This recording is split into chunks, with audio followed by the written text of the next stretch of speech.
Welcome back to day 20 of our 40-day Lenten journey from Mountain Moving Prayers. We have reached the midpoint of our Lenten journey. Many of us have received special graces and blessings during these days. But in a rarest of rare case, if you feel that you haven't received anything, then don't get disappointed. Since God is neither partial nor unfaithful, you can be at peace and continue to grow in faith and hope in the remaining days of this Lenten spiritual exercise. Your unique blessings and graces are on the way. I earnestly encourage you that during these remaining days, please raise your heart and mind to God in a more stronger way. Grab this spiritual opportunity not just with your hands, but with your heart and soul. Use the grace of God to make the necessary effort to pray with confidence and to pray with determination till the end every day. No, not miss a single day. If you are watching the video for the first time, after watching this video, go and watch all the previous videos in this series. Don't forget to subscribe and share the videos with your loved ones. There is a biblical principle which says, the measure you give is the measure you get. So when you make these moments of prayer your Lenten offering to the Lord, please examine the manner in which you are making this offering. Are you doing it just as a matter of obligation, or as part of a yearly ritual, or as a means to build your relationship with God by growing in righteousness, holiness, and fruitfulness? Remember, God loves you. He loves you to an extent beyond your imagination, expectation, or any limitation that you could think of. His love for you is eternal, steadfast, and immeasurable. I beg you, therefore, please consider responding to that precious love by the help of the collective faith that we are sincerely seeking to express together during this Lenten reflection and devotional prayer journey. In this light, today we shall focus on the aspect of leadership. According to both natural law and spiritual law, leadership is a responsibility that carries great weight. So whether in a family, community, nation, or church, leaders influence lives, shape decisions, and set the direction of those they serve. The Bible calls us to pray for our leaders, recognizing that their choices impact us all.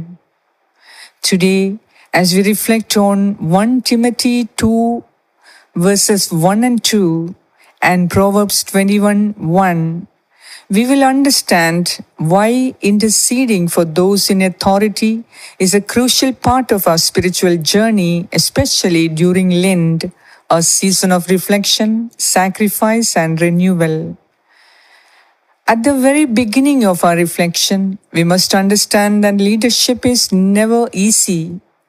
Leaders have the power to make decisions that affect countless people, and with that power comes immense responsibility. Yet, many leaders today struggle with corruption, injustice, and misguided priorities. It is easy to criticize and complain about those in authority, but how often do we genuinely pray for them and help them to serve us better? Saint Paul urges believers in 1 Timothy chapter 2, verses 1 and 2. I urge then, first of all, that petitions, prayers, intercession, and thanksgiving be made for all people, for kings, and for all those in authority, that we may live peaceful and quiet lives in all godliness and holiness. Likewise, Proverbs 21:1 reminds us, the king's heart is in the hand of the Lord. He directs it like a watercourse wherever he pleases. These scriptures highlight that prayer has the power to shape leadership. God can guide the hearts of those in authority, leading them toward wisdom, justice, and righteousness. Instead of frustration or fear over their decisions, we are called to intercede for them. Think of your family, workplace, church, and country who are the leaders responsible for making crucial decisions. Imagine how different things would be if they consistently sought God's guidance. By lifting them up in prayer, we invite God to work through them, ensuring that their leadership aligns with His will and plan concerning us and the whole of humankind. Jesus Himself demonstrated the power of intercession. Before His crucifixion, He prayed for His disciples and all future believers. Even in His suffering, He prayed, "Father, forgive them, for they do not know what they are doing." This profound love and intercession should inspire us to pray selflessly for our leaders. Biblical figures like Daniel, Nehemiah, and Moses also interceded for their people and leaders, changing the course of history through prayer. When Nehemiah heard about the broken walls of Jerusalem, his response was not to criticize the rulers but to fast, pray, and seek God's intervention. Nehemiah 1 verses 4 to 11. What if we did the same? Today, let us commit to praying for the leaders in our families, communities, workplaces, churches, and respective nations. Their wisdom, decisions, and integrity affect not just their lives but ours as well. As part of today's devotion, set aside specific time to pray for your leaders. Pray for your family leaders, parents, spouses, or guardians who guide homes with love and responsibility. Pray for local leaders, mayors, council members, MLAs, and community heads making decisions for neighborhoods, cities, towns, and villages. Pray for national leaders, presidents, governors, lawmakers, law enforcers, all who are part of the executive, legislature, and judiciary, those who shape and implement laws and policies. Pray for spiritual leaders, the Pope, cardinals, bishops, priests, pastors, religious sisters and brothers, and other church leaders who shepherd God's people. Pray for global leaders, those appointed to global institutions that make policies and decisions that affect peace, justice, prosperity, and order for the welfare of all nations. Here is a suggestion for an action that can be developed into a habit pleasing to God. Make a commitment to pray daily for a leader in your life. Send them a note of encouragement or let them know you are praying for them. Now let us put on a spirit of zeal and enthusiasm to pray together. Almighty Father, the God of heaven and earth, I come before you with a humble heart, recognizing that all authority comes from you. You have entrusted leadership to men and women across the world in families, communities, churches, and nations. Today, I lift them up before you. O Lord, grant our leaders wisdom to make righteous decisions, the courage to stand for truth, and the integrity to act with justice. May they lead not by selfish ambition, but with a heart aligned to your will.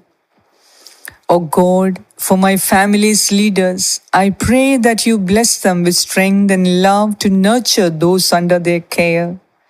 For my community's leaders, I pray that you inspire them to work for peace, unity, and progress. For my nation's leaders, I ask you to guide them in humility, honesty, and fairness so that their policies and laws reflect your righteousness. For my spiritual leaders, I pray that you protect them from temptation, strengthen their faith, deliver them from the addiction to power and money, and equip them to shepherd your people faithfully according to the laws taught by Jesus Christ, the eternal head of the church. O Lord my God, I also pray for those leaders who have strayed from truth. Turn their hearts back to you. Make it an urgent and immediate necessity for them to repent and mend their ways. Direct their paths, correct their ways, and let your justice and mercy prevail. Lord Jesus, you are the ultimate leader, the good shepherd who lays down his life for his sheep. Teach our leaders to serve with the same selflessness, humility, and compassion. May their leadership bring healing, restoration, and blessing to those they serve. Thank you, Lord, for hearing my prayer. I trust that you are moving in the hearts of those in authority, shaping them for your purposes. In Jesus' mighty name, I pray. Amen. Let us culminate these powerfully anointed, inspiring, and grace-filled moments by praying together with the words that the Lord and the Church has taught us. Our Father, who art in heaven, hallowed be thy name. Thy kingdom come, thy will be done on earth as it is in heaven. Give us this day our daily bread, and forgive us our trespasses, as we forgive those who trespass against us. And lead us not into temptation, but deliver us from all evil. Amen. Hail Mary, full of grace, the Lord is with you. Blessed are you among women, and blessed is the fruit of your womb, Jesus. Holy Mary, Mother of God, pray for us sinners, now and at the hour of our death. Amen. Hail Mary, full of grace, the Lord is with you. Blessed are you among women, and blessed is the fruit of your womb, Jesus. Holy Mary, Mother of God, pray for us sinners, now and at the hour of our death. Amen. Hail Mary, full of grace, the Lord is with you. Blessed are you among women, and blessed is the fruit of your womb, Jesus. Holy Mary, Mother of God, pray for us sinners, now and at the hour of our death. Amen. Glory be to the Father, and to the Son, and to the Holy Spirit, as it was in the beginning, is now, and ever shall be, world without end. Amen. As a final summary and spiritual inspiration, I request you to ponder over this question. How can my prayers impact leadership in my family, church, and nation? Leaders have immense influence, but their strength must come from God. Today, instead of complaining or criticizing, let us commit to praying for those in authority. So, who is the one leader in your life that you can pray for today? May this Lenten journey deepen your faith and remind you that prayer is one of the greatest gifts you can offer to those in leadership. Stay committed, and let us continue seeking God's will together. I will see you tomorrow with another life-changing and life-enriching video. Until then, pray and rejoice in the Lord. God bless you.